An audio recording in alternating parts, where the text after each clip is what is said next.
আসসালামু আলাইকুম রহমতুল্লাহ।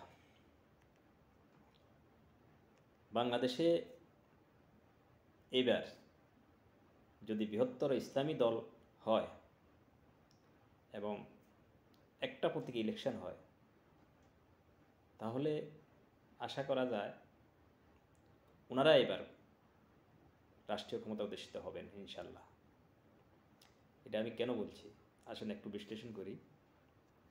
দেখুন, আমাদের বাংলাদেশের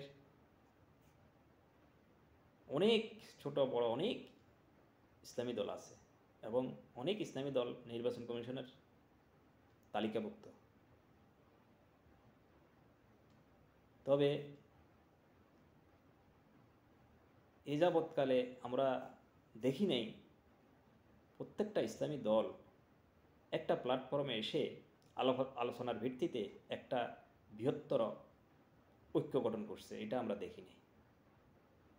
সবাই যায় যে যার মতো করে আন্দোলন সংগ্রাম করছে, যে যার মতো করে ইলেকশন করছে।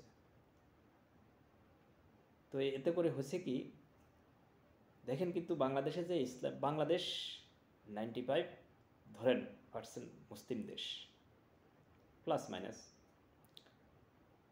কিন্তু এত জনসংখ্যার দিক থেকে এত % মুসলিম সংখ্যাগরিষ্ঠ লোক হওয়া সত্ত্বেও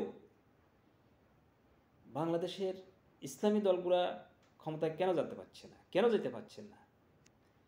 সর্বপ্রথম হলো, সবচেয়ে যেটা বড় বাধা, সেটা হলো ওনারা আকিদা নিয়ে ওনারা বিভেদ করেন।